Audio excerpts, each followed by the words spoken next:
Hello everyone, my name is Michael, and today we're going to take a look at some ransomware. Now this one, we're going to try to do a full analysis, so let's get started here. So I'm going to take a look at Detected Easy, see what we're dealing with, and it is a Visual C or C++ executable, so we're going to have to disassemble it. Take a look at some entropy. It possibly isn't packed. This isn't always guaranteed, but a good indicator it's probably not packed. So let's go ahead and jump straight into IDA. So let's see, the disassembly of this, the starting point usually is just full of a lot of rabbit holes, so I'm going to ignore that. The first thing I want to look into is how is it probably generating keys. So to generate random functions, most commonly, if you're going to do an import, you're probably going to use like get tick count, or let's take a look at some prospects with that. We see it's called from one location here. Okay, however, the function it's in is called from a jump. This in turn is called a whole lot.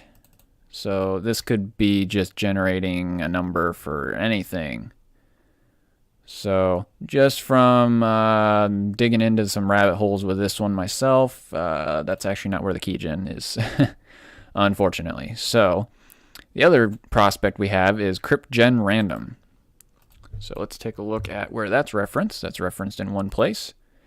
And this looks a little more promising. So we have the crypt acquire context, which you have to use in order to use this function, and we release it. So we're generating 4 random bytes. Now these bytes we cannot reproduce. It's a secure random number generator. But we're only generating 4 bytes, so that might be interesting to keep a lookout for. Let's go ahead and rename this. Let's generate 4 bytes. All right. And let's see where this is being called. It's called from one location, which is in a loop, okay, designated by the thick line. So let's see, let's kind of figure out the how this loop is, what it's doing. So at the end of the loop here, we have the register EBX, and we're subtracting 1 from it. Then what that does is it fills a flag. If EBX becomes 0, or the calculation becomes 0, then the 0 flag will be set. And as long as that flag is not 0, we're going to jump back to the beginning of the loop. So we're going to start from some number and subtract 1 each time. So let's see what EBX gets set to. Yes, I know. EBX is being popped this value, which is 10 hex, which is actually 16. So we're going to do 16 iterations of this loop. Okay.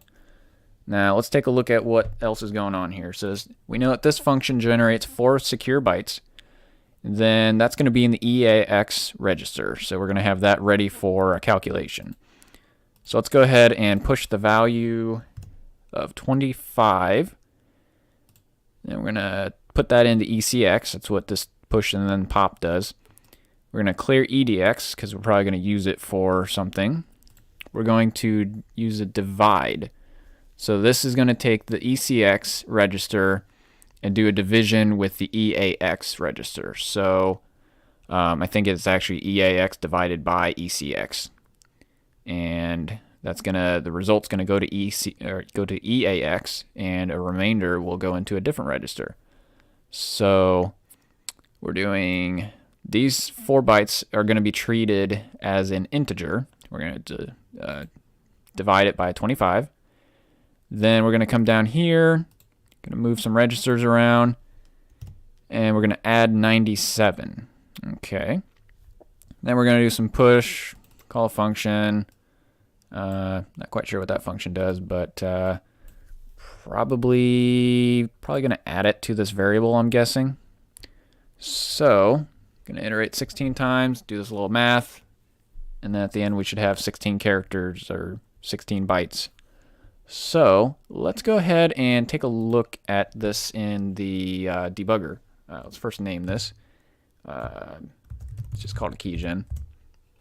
Basically what we're doing with it. Actually, if we just check where that's called, just make sure it's not like called a million times. We only really call it once. So let's go ahead and set a breakpoint at where that location is. So we have 2B5. All right, so let's go ahead, and we've already broken at that point. Let's get down to our loop. All right, so push 16 onto the stack, or onto the register rather. All right, we're ready to loop. So we're going to call our secure bytes. Here's the results of that. We have 4 bytes, and we're going to push 19 into, or hex 19 into ECX. Going to clear EDX. There it goes. There's 0. Divide EAX by ECX. Now we'll watch as EAX becomes the result of that division, and EDX becomes the remainder. So this is basically, since we're next going to be using the EDX register, DL, that means we're taking the modulus of this. So let's go ahead, and we move some registers around, whatever reason. All right, let's add that, and suddenly we see it becomes a value that actually correlates to an ASCII character. So we then do some push and move and all that stuff. Let's take a look at this value. So let's keep a watch on this register here, or value rather. So we're going to go through the loop again. Here's our counter, EBX, as we identified. All right, do some math. And now we have an S. Okay. And push that, and suddenly we have 2 letters put together. Okay.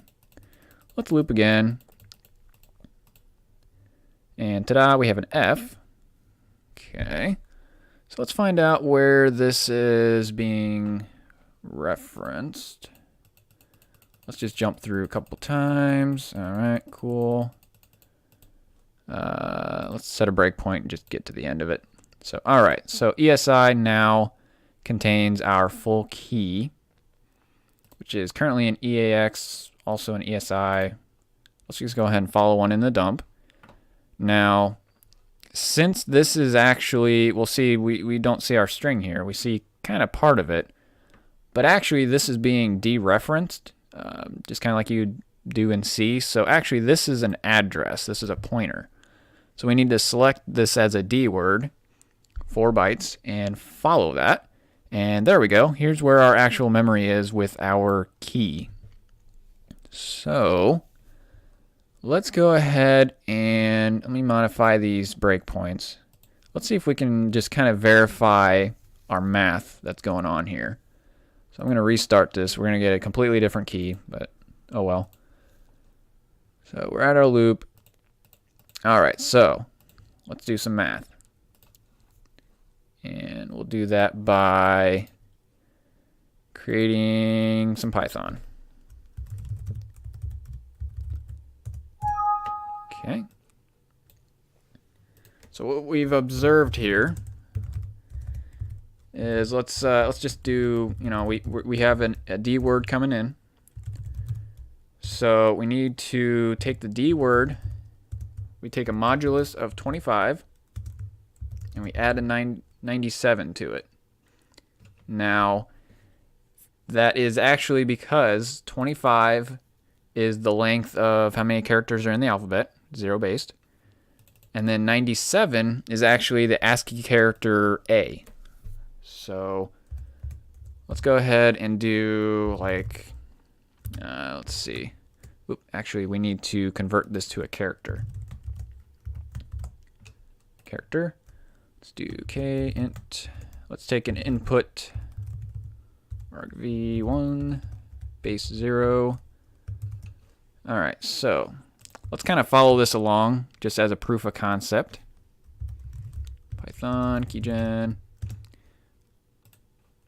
All right, so even though this is a number we can't predict, let's predict what the what the key is going to be as it generates it. Let's go ahead and copy that value, make it hex. Oops, Windows 7 doesn't let you do that. Okay, so we should get the letter C. Okay, push through here, and there's our letter C. Okay, let's try playing that magic trick again. Let's copy that, paste this in. Okay, we should get the letter X. And we do. Alrighty. So, this is just a proof of concept of what the keygen is doing. Now, we cannot, like I said, reproduce or brute force these numbers that are being fed into this algorithm, unfortunately. So, already we have basically a secure generation of random characters that we can't reproduce, unfortunately. So, that's one thing off the list on what we want to look at here. Now, there's actually a bit more going on here. If we go past here, we'll see there's a lot more calling of functions and operations going on here. So it's not just the keygen. So we actually have a bit more probably being acted on the keygen. So let's see what's going on here.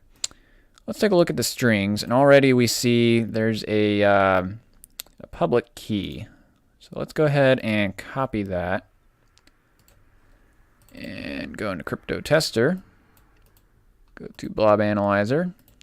That is a PEM string, so we're going to import it that way. Get rid of the little denominators here. So let's see what this public key is. It is a public key blob, and it is RSA 1024. So we know, once again, that's secure. Can't break that. And we could, take a look at the actual factors, see if those are on FactorDB, which they probably aren't, unless someone leaked it.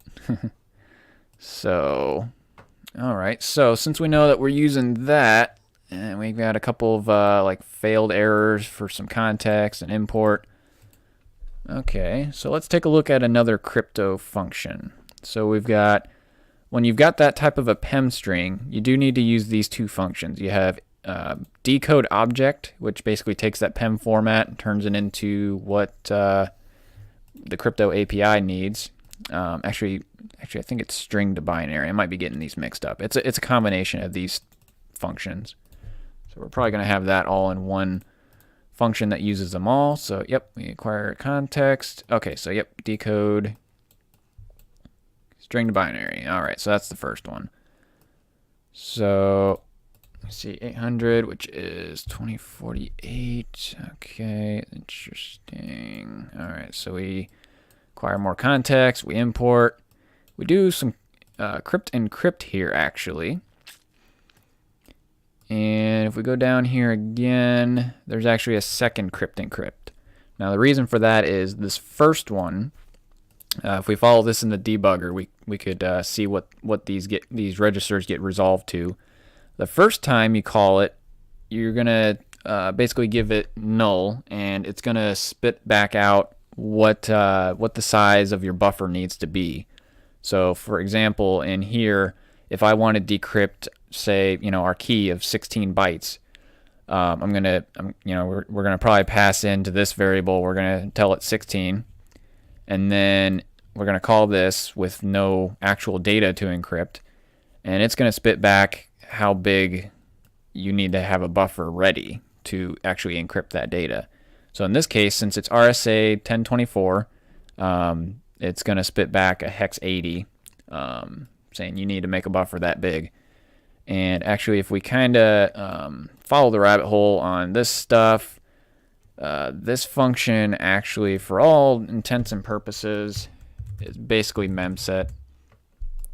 And let's see, we come down here, we encrypt, gonna encrypt the key. So let's go ahead and follow this in the debugger. So we're gonna want 404 breakpoint 404. Get focus. Breakpoint 404. C63. C63. There we go. All right, so let's go ahead and remove our breakpoint there. Actually, let's see what our key is. All right, so our key this run gonna be that string. Let's go ahead and follow that. Oops.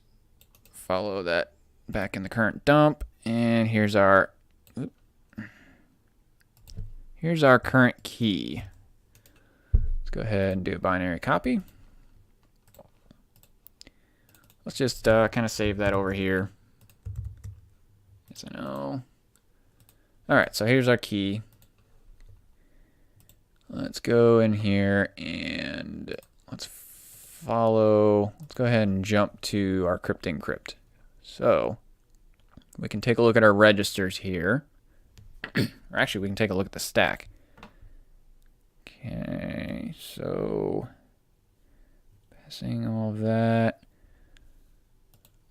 All right, let's correlate with which register we're interested in. So we want data length, which is where we push EAX. Okay, so we have a push EAX, which is this variable. Let's take a look at that in the dump. All right, so we're passing hex 10, which is 16. So like I said, we're telling it, hey, please tell us what we need to allocate for encrypting 16 bytes.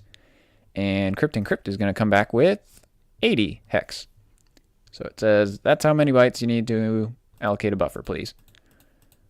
All right, so we do some stuff, and we see that our key is still in memory and EDI, pointed to an EDI.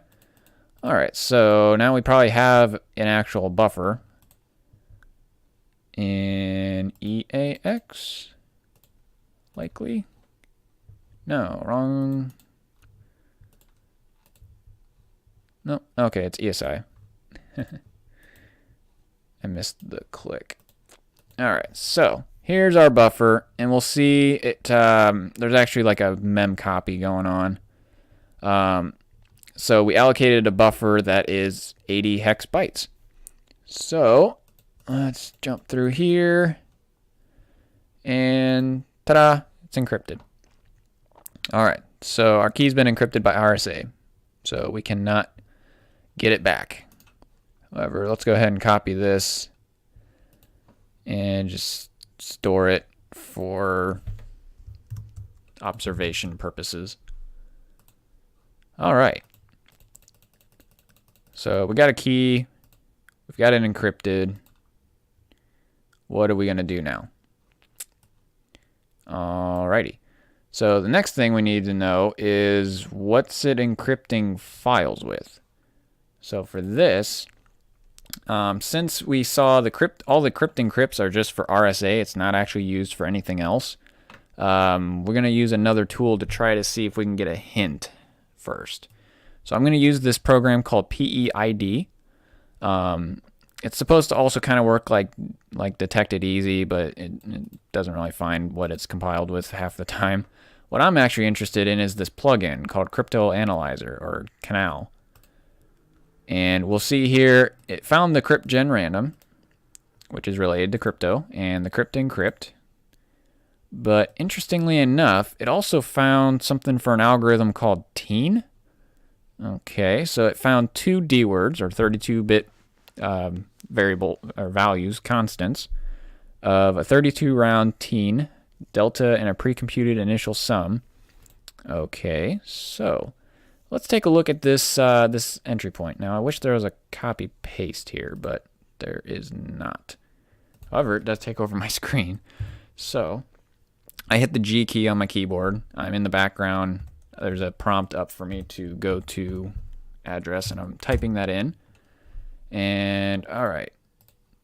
So here's one of those constants it must be talking about. We have some variables. This isn't exactly a constant, but actually, spoilers, it actually is an address to a constant.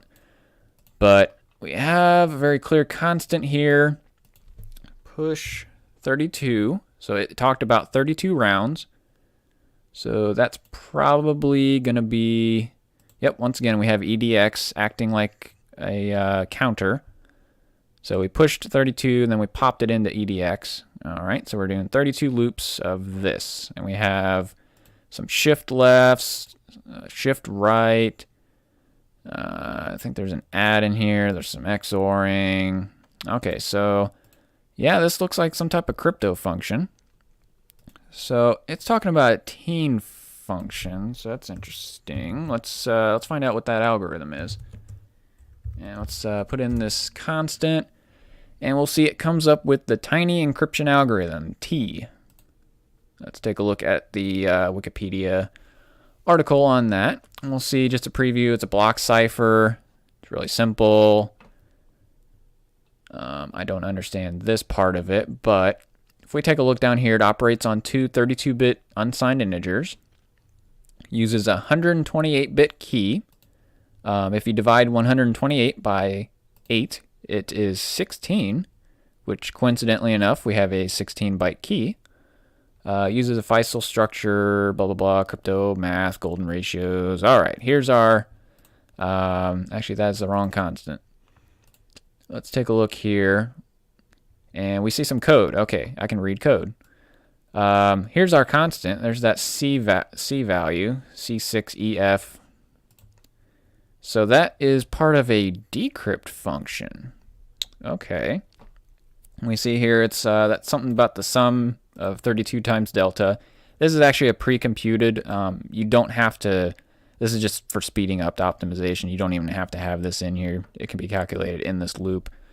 But back to that canal, it didn't say T. It said TN. So actually, T has a couple of variants. As we'll see here, the first version was T, block T. Then there was XT. And if we take a look here, that actually looks pretty similar. And then if we go back again, there's also a third time, XXT, where they corrected it again. Now this actually looks quite a bit different. I've actually not messed with this algorithm too much, but it's quite different. Now, Canal said TN, which is actually another name for XT. However, as you see here, they use the same constant. Actually, the code is very, very similar. This delta times num rounds. It's actually because num rounds is going to be 32 times this constant is our other magic variable. So we can't just rule out which one of these it is just by that detection. So we're going to need to take a look at the actual code. So let's dig back into IDA. And let's compare. Let's see. This is our round. We're doing 32 rounds. This is our internal for loop basically. So let's see here. We have a shift right. I'm just gonna use tabbing to jump back and forth. We have a shift right of 5. So order of parentheses looks like it's over here. We're doing something by shifting 5. Then we have a shift left of 4, which looks like it's over here. Then we're doing an add of an argument. Okay, so it's I think it's actually this one first. Then we're doing an XOR. That's going to be one of these. Then load an effective, do another XOR. All right, then we do a subtract, move, shift. We do another 5, another shift left 4. And then we do some more XORs. You'll see each one of these is an XOR and an XOR. And then an add is in there. And that looks like this add. Then if we come down here and we look at this, we have like some pop and move functions. If we actually like watch that in the debugger, we could actually see it's doing this part where it's basically reassigning our computed variable back to the buffer that was input. So I would say safely this is actually T and not XT, because XT has some extra shifts by 11. We have an AND of 3. We don't do the shift 11 in the second one. So it's definitely T. So we know what the encryption is. However, as we notice, this constant is only used as a pre-computed sum in the decrypt, so we're not in the actual encryption function. So let's go ahead and rename this. This is decrypt. Sorry, my hands are frozen. It's cold out.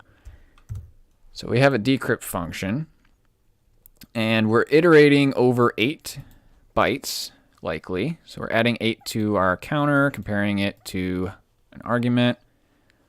Compare that to a 16. All right, so T, as we saw up here, works on two 32-bit integers, which can be derived from a 64-bit data block. So that's 16 bytes. So or 8 bytes, sorry. Divide 64 by 8. So we're operating with 8 bytes at a time for each block. So that'd be why we are incrementing our counter by 8. So I'm going to bet what we're passing to this decrypt function is going to be our buffer. And we're just pointing to it, saying, okay, the next 8 bytes, now the next 8 bytes. Doing that until we hit arg4, which is being passed into the function. My best guess would be that's going to be like the file size. And we're doing a 16, just based on, we'll see this later, but it's actually building like a buffer of 16 bytes and then encrypting 8. So we'll see an aftermath of that with files that are not even. It kind of acts like padding, basically. So like I mentioned, this is decrypt bytes. Okay, so let's jump up and see where this is called. So we have some decrypt and decrypt called down here again. Okay, so we see that IDA has filled in a couple of variables for us. So looks like they're calling the file size and setting pointers. And okay, here's an extension that it actually, since this is a decrypt function, I'm guessing it's going to remove that extension. So let's go back up. For some reason they look for this string, I guess. Okay. Let's go back up. Delete file, looks for this. Okay, so this is decrypt a file. So decrypt file. Let's see where that's called. And we have a logic gate. So it looks like we're calling the decrypt function if something equals this variable. Okay, so there's a decryptor built into this that probably actually accepts the key. So that's interesting. However, on the other side here, we have another function call. Let's dive into that one. So we close a handle. We see some indicators that there's some number of bytes and a buffer and some variables. We get a file size. Okay. And we add our extension. For some reason they do the period, then the email address with exclamations. Okay. Now I'm going to cheat and find where that encrypt function is actually called, because it's kind of buried in here. Okay, so it is...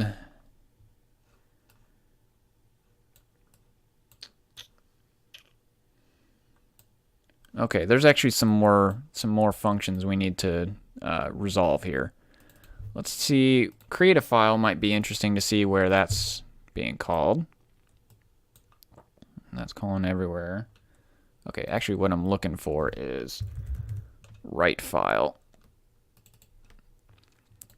because it doesn't directly call this function, so to say. Okay, where am I? I'm cross-referencing with my other screen. Okay, so we're filling some variables here. So this looks like yeah, it's basically a wrapper for the write function. Let's just call that write file 0. So then we can see where this is called, and we can see every time now we see that IDA was trying to tell us that these variables are being called in here. So we have the write file one. I think there's another one I need to resolve real quick. Read file. Oops. Read file. Alright. I think it's just the first one here. Let me confirm.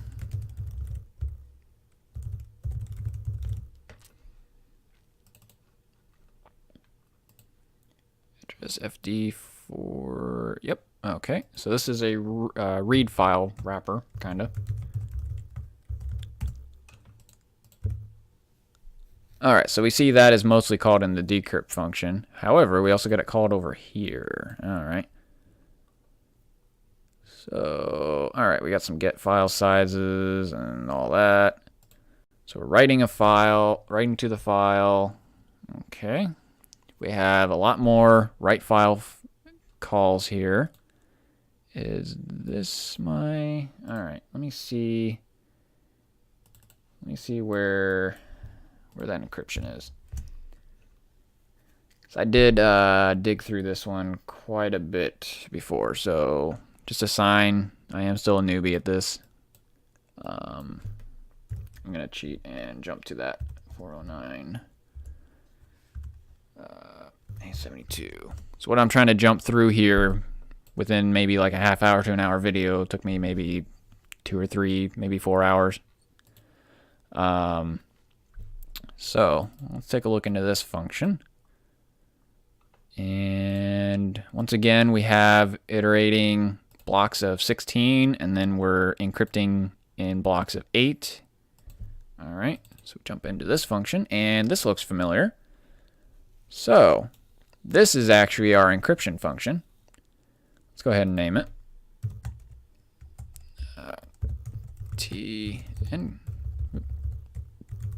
Encrypt. Jump back. Encrypt bytes. And so this is our whole logic for encryption. Oops. Encrypt file. And once again, we jump back and we see there's logic for either encrypt or decrypt based on some type of variable. So, all right, let's jump back down and confirm our encryption. Encrypt bytes. Looping through here. Encrypt. Okay.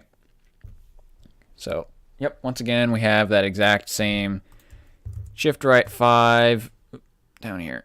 Shift right 5, shift left 4, do some adds, do some XORs, flip the registers.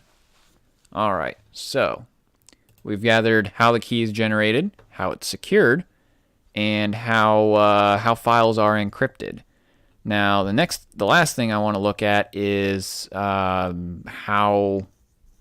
the format of the file is, because I'll have to run the malware to actually see this. But I actually have a sample file from another execution that I don't know the key of. Actually, I do.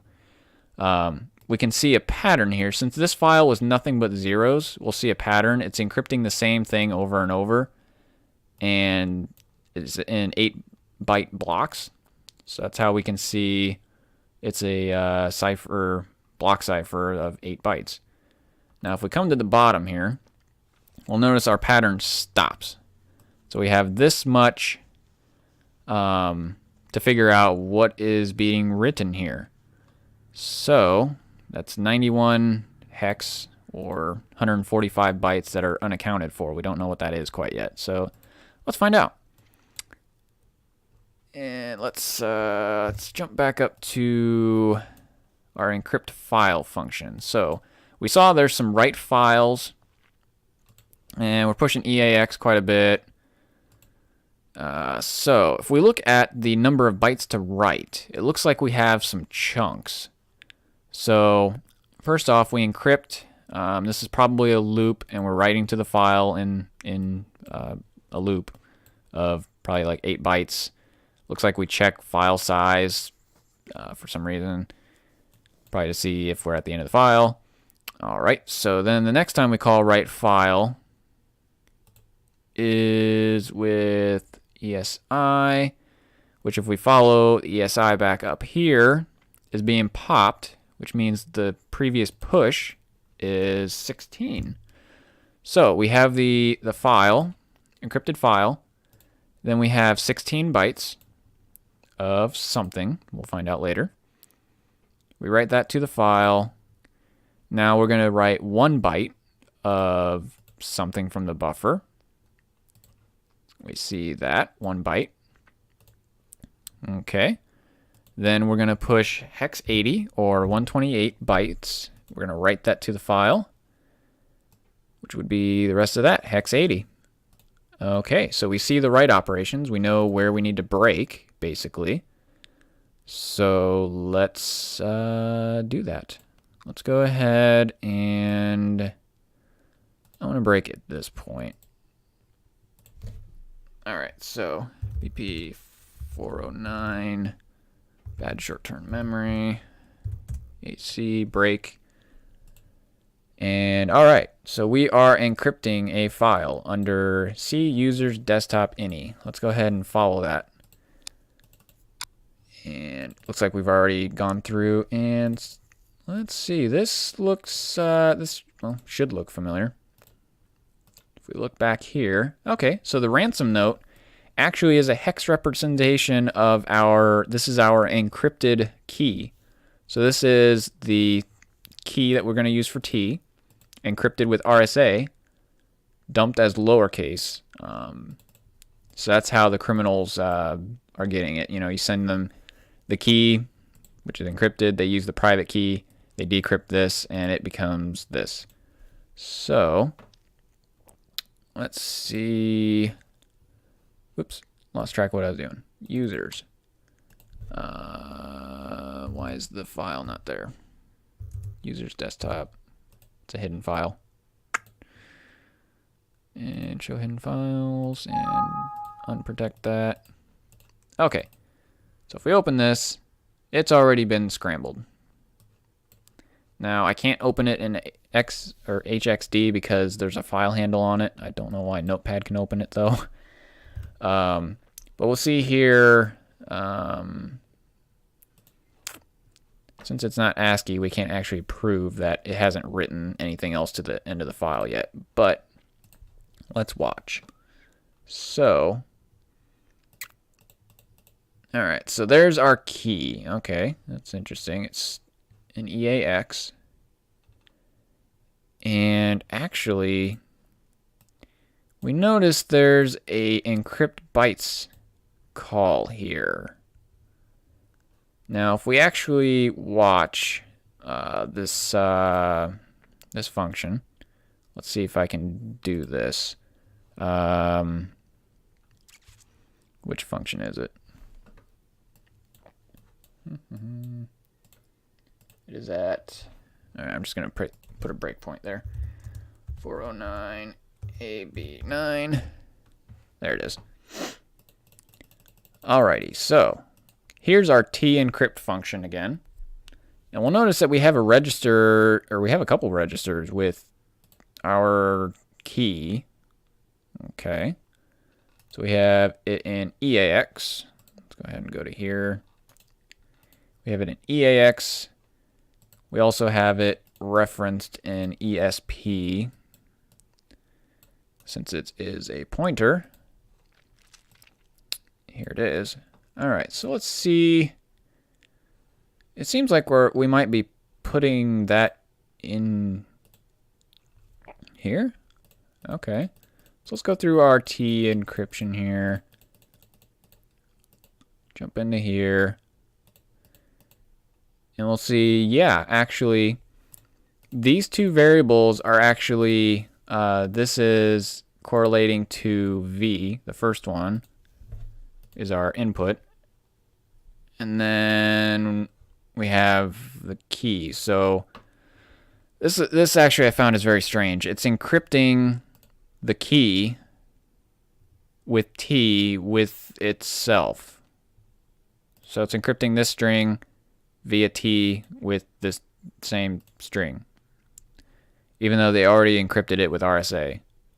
I've never seen that before. Okay, return. Yeah, okay, where were we? All right, so we have one of these is going to be a write bytes, and that's actually going to be the one at ACD. So this is our write byte function, the one that's repeated so many times. Let's go ahead and go down to it. Let's see what we're pushing here. So EAX is our buffer. Let's go ahead and actually we can already see one of our keys got encrypted here. Okay, so we should be expecting that in the EAX register, I guess. And yep, okay, so we're gonna write that to the file. So we should expect this encrypted T key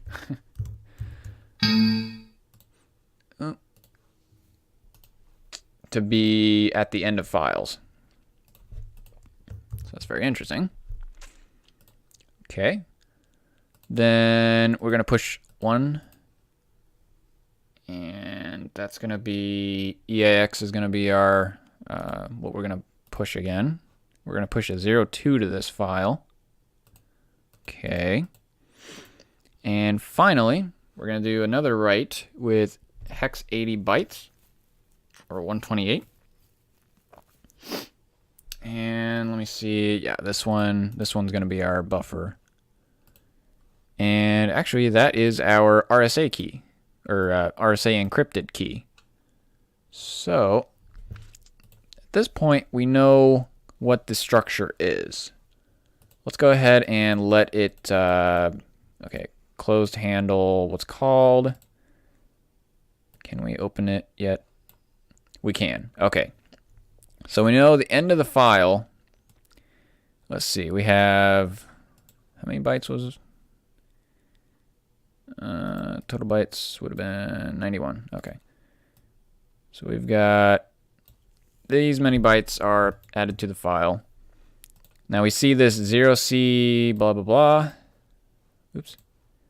That is our encrypted T key with T. And we have that 02, and then here's our RSA encryption key. So we know what this file format is. Honestly, this 2, I think it's derived from the file size. I think they use it like a checksum kind of.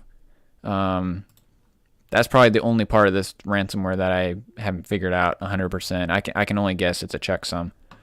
But let's go ahead and just let this puppy free. And running. I can't open files anymore. No. Okay. So I think it crashes Explorer actually in a sec here. All right. So we got some encrypted files. Take a look in Hex Viewer. Let's take a look at that last block here. So, yep, we have, once again, there's our encrypted T key, T with T. We have our mystery checksum, and we have our encrypted key with RSA. Now, since we know that the file is T, and we stole the key from memory, let's try to decrypt this file as a proof of concept, and also want to show something. So I've got Crypto Tester here, my program for testing encryption, which this might be running slow because I bet the ransomware is pegging my virtual machine.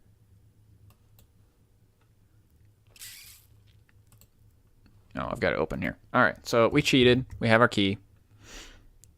It's hex. Let's go ahead and grab one of our encrypted files. Ooh, it's Really pegging. Okay, I'm gonna kill it. Come on.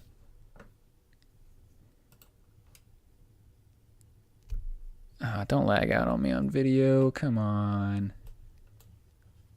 There we go. Okay, so we just need to select T and decrypt, right? Oop, not aligned. Okay, we know that. So we need to take this number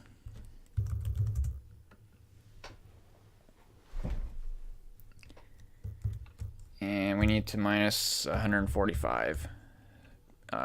We only need to decrypt this much of the file. So let's go ahead and decrypt, and we'll see what happened. This doesn't look right. There's actually a trick with the implementation of T. So the T specification doesn't actually tell you which endianness to use. So if we flip this to little endian, we get the correct values. And what's actually happening is, if we watch in the hex edit or in the debugger, when it loads this, we know that it loads 4 bytes at a time as a integer, 32-bit integer. It's actually reading these bytes in reverse into the registers. So it's reading a 59, 33, 98, E9, then doing the math of T, then spitting it back out, back in reverse. So that'd be why I added a little endian feature here. By default, most Windows systems are big endian. So if we don't have that little reversing, we get the wrong decryption here. And that actually honestly threw me off for a long time. So, but we can recover our lovely, lovely chrysanthemum in the pictures without the extension. Gotta love the chrysanthemum. However, like I said, I cheated. I pulled it from memory as the malware was running. So unfortunately, this ransomware is not decryptable without the private RSA key. But we've fully analyzed how it generates the key. We have a proof of concept keygen. Yes, it got encrypted. If we pull the D words from memory, we can predict what the letter is going to be. We've discovered it's using the T encryption algorithm, and we figured out the file format on what all this stuff at the end of the file is. So that's been a full analysis of a ransomware, and let me know if you have any questions or tips for me if I kind of stumbled around something too long. Once again, I am a beginner at reverse engineering, but hopefully this helped with kind of highlighting like a complete analysis of a ransomware. So please tune in for more videos in the future. Thank you for watching.